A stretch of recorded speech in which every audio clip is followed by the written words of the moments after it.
Imana yaguhamagaye hari ibintu iguha amaso yo guheza yo kumenya umwanzi n'umukuzi, iguha kumenya ikibazo n'igisubizo.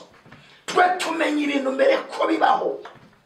Elisa yabonye aya maso, Imana ikajya imishura ibiri muri Siriya, yego ataharaye.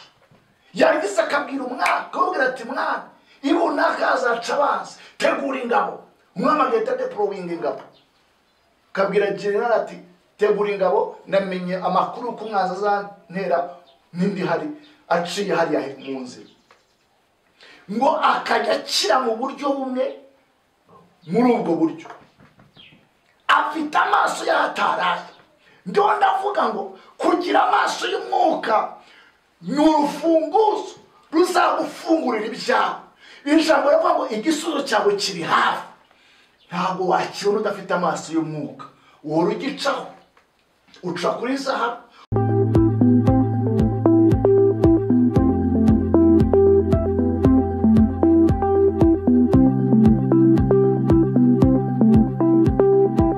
Twatangiye episode ya mbere tuvuga ngo igisubizo cyawe kiri hafi. Tubona ko abantu benshi bafite ibibazo by'ubuzima, uburyo basafaringa bagakubitika.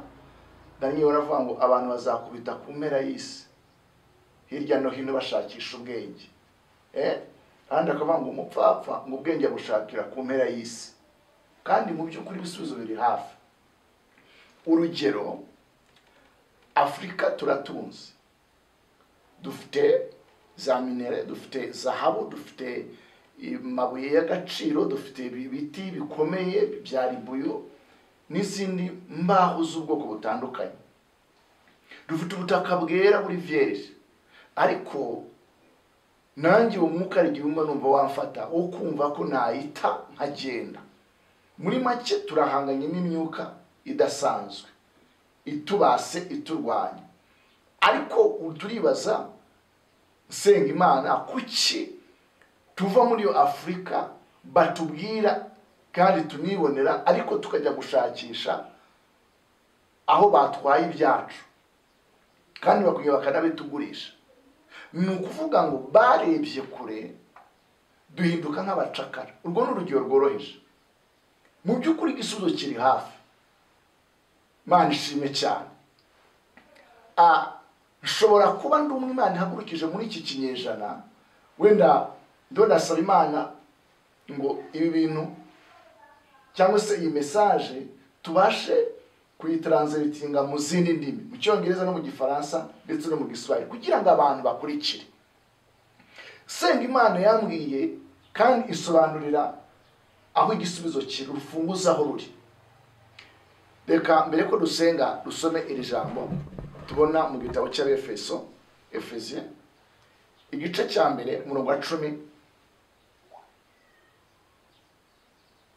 na 7 na 18. Haravuga ngo kugira ngo Imana y'umwami wacu Yesu Kristo ariyo data wa twese w'icyubahiro ibaho umwuka w'ubwenge no guhishurirwa, bitume mugira gute muyimenya.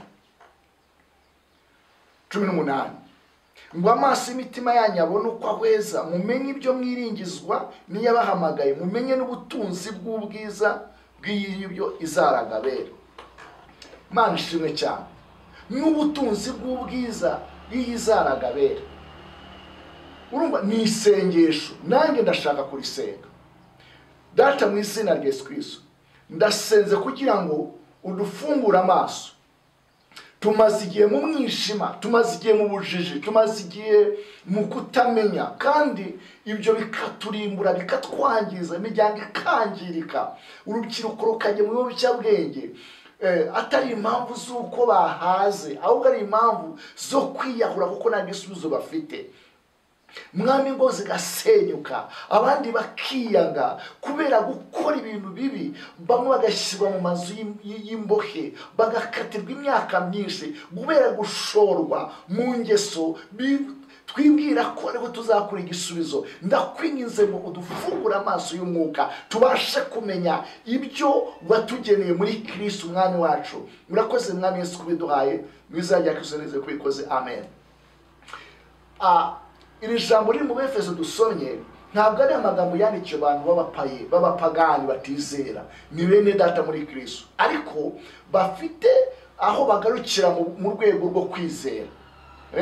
Buriya mu buryo bw'umwuka dufite za level, dufite inzego. Bibiri mu gitabo cy'Abaroma ibice 12 ngo umuntu wese ahanure nk'uko kwizera kwe kungana. Nje nshobora guhanura indege, ariko undi akavuga ati byanyurahe. Nje nshobora kuguhanura ko uzabyara umwana ufite imyaka 50, dogiteri akubwiye ko arenze imyaka ya menopause. Uko n'ukwizera kwanjye niko kungana. Mu yandi magambo, iyo ufite umwuka w'Imana ntabwo ureba kubigaragara, ureba kubitagaragara. Haleluya, imbaraga z'Imana. Paul areba Efeso aravuga ngo ndabasengera kugira ngo Imana ibe umwuka w'ubwenge no kwishurirwa, Imana ibaha amaso y'umwuka, mubashe guhweza, mumenye imbaraga n'ubwishi bw'iyabahamagaye. Haleluya, n'ibyitwiringiza n'ubutunzi butagira akagero. Mana ishimwe cyane. Iyo dusenga ntabwo tuba dutera waraza, iyo dusenga ntabwo tuba dutumwanya. Gusenga bihindura ubuzima, gusenga byakuzanira igisubizo hafi cyane. Umuntu umwe yari umukene, Imana ikanyumubwira ati nzakugira umukire, nzakugira umukire. Afite umurima w'amabuye agasi kukaratera. Imana iragenda ikora kuri kampani, aragenda n'iyo kampani n'abakozi baza kuvumbura ko aho ngaho hajya antene, umunara w'itumanaho, kandi amafaranga bamuhaye nubwo yabanje guhaha mukabanya ari kuhapima, yibaza ko n'amabuye yibagiye ko nawe karimo bagiye kugatwara. Ni ukuvuga ngo habayeho kontra y'imyaka y'igihe kirekire, ariko hari n'izindi miliyoni bari bamuhaye. Uwari umukene, wari umutinde, ariko wasengaga Imana ikavugana nawe, gitondo kimwe ahinduka umukire. Mana ishimwe. Biravuga ngo dutegereze mu murwa, turi mu murwa wa Kigali, tegereza Imana yaguhaye. Wa mugore itegereza muri urwo rugo, nuruvemo. Mwongeza ngo don't give up. Wa munyamuhamagaro nubivemo, tegereza Imana igisubizo ishaka kuguha kiraho hafi. Mana ishimwe. Haleluya. Imana yaguhamagaye, hari ibintu iguha amaso yo guheza, yo kumenya umwanzi n'umukunzi, iguha kumenya ikibazo n'igisubizo. Twe tumenya ibintu mbere ko bibaho. Elisa yabonye aya maso, Imana ikajya imishura ibiri muri Siriya, yego ataharaye. Yarangiza akabwira umwana, akabwira ati mwana, ibunaka azaca abanzi, tegura ingabo. Umwami agahita deployinga ingabo, kabwira general ati tegura ingabo, namenye amakuru ko umwanzi azantera n'indi hari aciye hariya mu nzira. Ngo akajya akira mu buryo bumwe, muri ubwo buryo afite amaso y'ahataraye. Ndo ndavuga ngo kugira amaso y'umwuka ni urufunguzo ruzagufungurira ibyawe.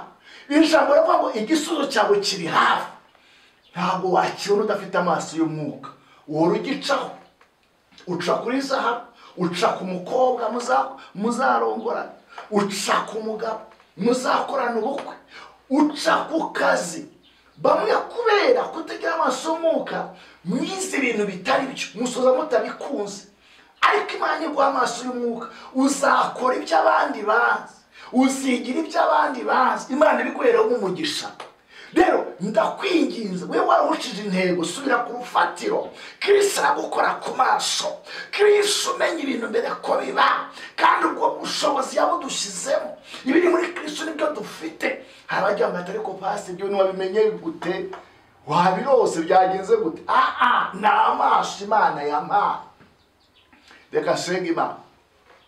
Ukeneye amaso y'umwuka, ukeneye guhishurirwa, ukeneye ko Imana igukora ku maso. Imana ireba kuruta kamera. Kamera ireba igaragara, ibiri aho ngaho imbere, ariko ijisho ry'umwuka rireba ikiri hirya y'urukuta. Ntiturinda kubarirwa amakuru, ijuru rirayatubwira, kandi nawe wabibona. senga Imana. Izi mbaraga ubushobozi bamwe barabwitiranya tujye kuzimu dukora Satani. Ese Satani mwibaza ko afite ubushobozi kuruta Imana? Ikiri mureke mbabwire, Satani impano arazifite, ariko ize ziri hasi cyane kuruta iz'Imana iduha. Ntabwo ubutunzi tubukura kwa Satani. Iyo tubukura kwa Satani tuba twaragiye kera, kuko Imana yatuzamuye mutubona. Reka mbasengera Imana ibakore ku maso, ibaha amaso y'umwuka, mubashe kubona, mubashe guheza. Reka ubunebwe, reka intege nke mu izina rya Yesu. Fata ku maso yawe niba wizeye gusengere. Data mu izina rya Yesu, senge buri muntu wese unyumva, mukore ku maso, mukurishara nyuma ku maso, muvane iyo rido. Ndavuga amaso y'umwuka mu izina rya Yesu, abashe kubona igisubizo mu izina rya Yesu Kristo. Amaze igihe yirwanirira, amaze igihe aca mu rugamba. Uratubwiye ngo abanyembaraga so babona ibyo kurya, kandi intwari ntabwo arizo zitsinda, kandi abanyabwenge so babona igikundiro. Mwami bakore ku maso. Musi Paul wamukoze ku maso, yibagiye ko afite doktora yo kwa Gamariyeri, asiga ubutunzi butagira akagero. Ubwo nibwo mbasabiye mu izina rya Yesu, mwami yagira ubushobozi muri ya degree urugo aba yarushoboye none rwaramunaniye. Yagira ubushobozi avanye muri ya lisansi, aba yarabonye umugabo ariko byaranze. Iyo mwami Imana muri ariya mafaranga ayakura mu rubyaro aba yararubonye ariko yararubuze. Mukore ku maso nk'uko yakoze kuri Aburahamu mu izina rya Yesu. Ndagushimiye ko yabakozeho, ndagushuga ubuhamya busha mu izina rya Yesu nize kubikoze. Amen. Muhabwe umugisha n'Uwiteka. Turari ngo tubafashe, kontakte n'izi ngizi, mwadukurikira kuri ziriya channel. Muhabwe umugisha n'Uwiteka. Amen. Shalom shalom. Turabakunda. Amen.